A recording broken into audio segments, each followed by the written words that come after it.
Well, if Genesis and Hesiod each have very different answers about how the world came to be, and how the universe came to be, they also have very different answers about the question, how come life's so hard? And let's explore the Genesis answer first. The Genesis answer to the question, why is life so hard, works something like this. Starting in Genesis 3, there's trouble in the garden. In verse 1 we learn, now the serpent was more subtle than any beast of the field which the Lord God had made. And he said unto the woman, yea, hath God said, ye shall not eat of every tree of the garden? And the woman said unto the serpent, we may eat of the fruit of the trees of the garden. But the fruit of the tree which is in the midst of the garden, God hath said, ye shall not eat of it, neither shall ye touch it, lest ye die. And the serpent said unto the woman, ye shall surely not die, for God doth know that in the day that ye eat thereof, then your eyes shall be opened, and ye shall be as gods, knowing good and evil. And when the woman saw that the tree was good for food, and that it was pleasant to the eyes, and the tree to be desired to make one wise, she took the fruit thereof, and did eat, and gave also unto her husband with her, and he did eat. So let's go through this for a minute. The serpent convinces Eve that she should eat of the tree that's in the middle of the garden. And why does she choose to eat of the tree? She thinks the fruit looks nice, and she wants to be wise.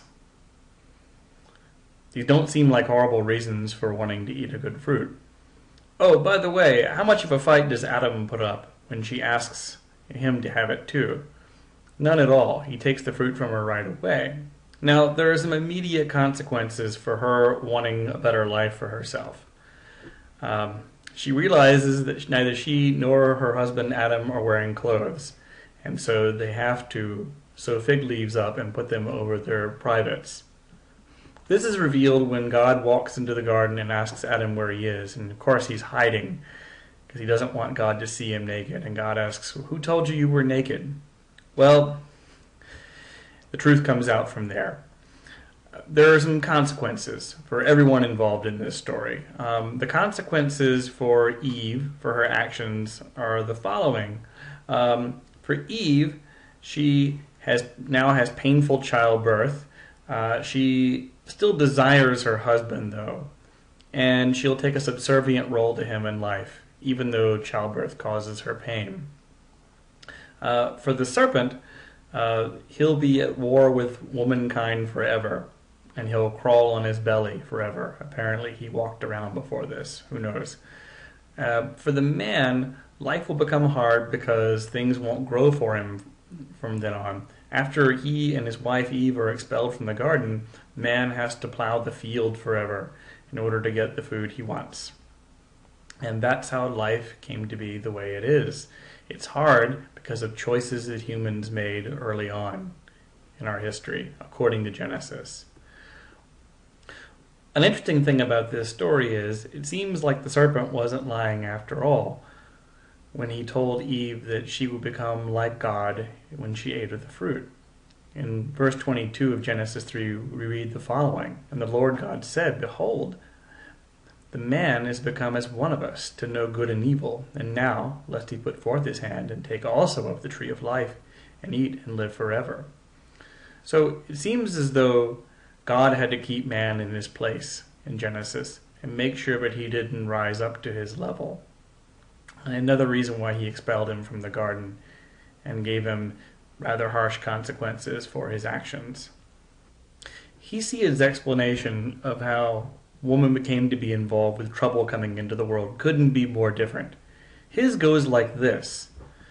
God, or the gods rather, were having a feast, and at this feast Prometheus tricked Zeus into choosing a lesser portion for the kind of sacrifice that man would have to give to him when he burned offerings and sacrifices to the gods. Zeus was annoyed, so in order to get back at man and make sure man couldn't have any real advantage and become more like the gods, he decided to keep fire from man and really deprive him of any way of getting ahead. Prometheus, a titan and a human sympathizer, loved man and wanted him to get ahead, so he stole fire from heaven and gave it to him. to get back at him for this, to get back at Prometheus and mankind, Zeus did the following. He had the gods create Pandora, a kalan kakan in Greek, or a lovely evil for man to embrace. And what does Pandora's main name mean? Her name means all gifts, because each of the gods, in this case Athena and Hephaestus, gave her something. She had a beautiful virginal face, but a bitchy mind, according to Hesiod.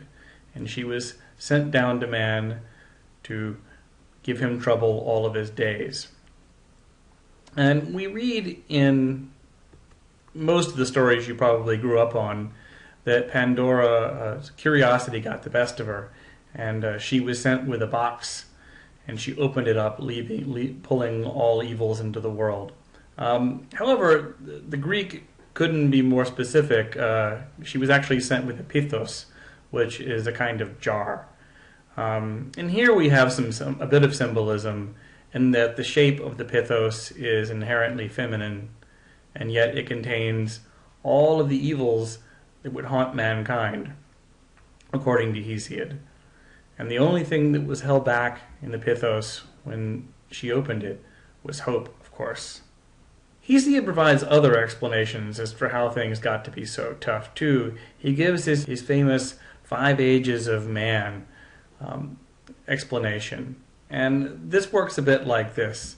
There was the golden age of man, which is when people dined with the gods and lived a really long time. They didn't die, they simply faded away and became spirits. And when this happened, the gods created a new age of man, the Silver Age. Now you would think the Silver Age would be nearly as good as the Golden Age, but it wasn't. In the Silver Age, people lived to be very old but were children for most of their lives and lived at their mothers' houses, unable to support themselves, like giant babies.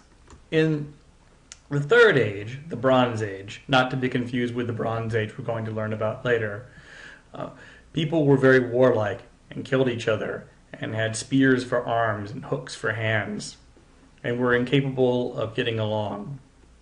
So the gods buried this age. Hesiod also introduces something called the Age of Heroes, and this is the generation of people who lived just before the Trojan War. And these were men who were endowed with superhuman strength and the ability to do great deeds, men we're going to learn about very, very soon. However, these eventually faded away and died off, leaving us with the Iron Age. And this is where we are now.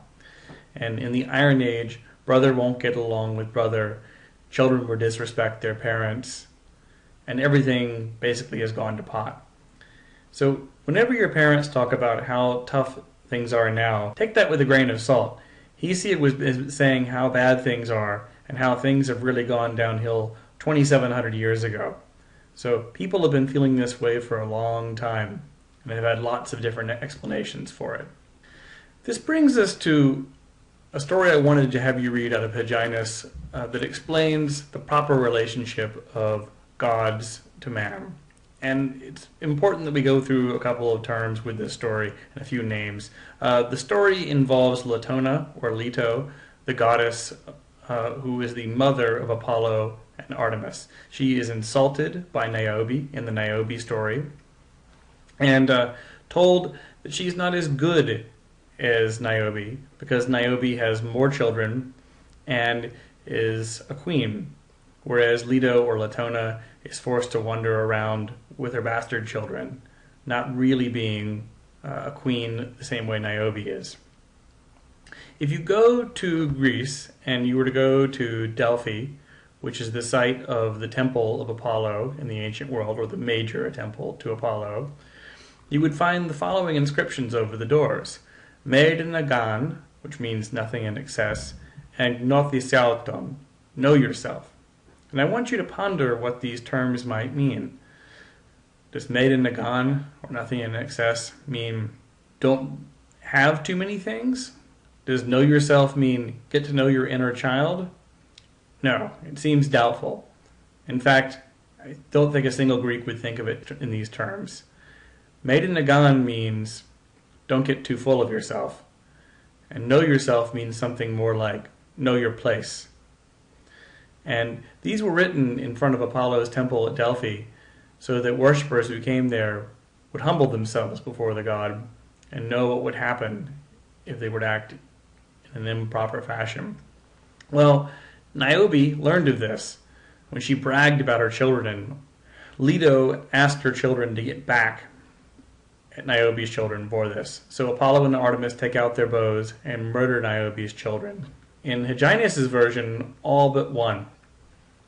Niobe was said to have cried so much that she transformed into a waterfall.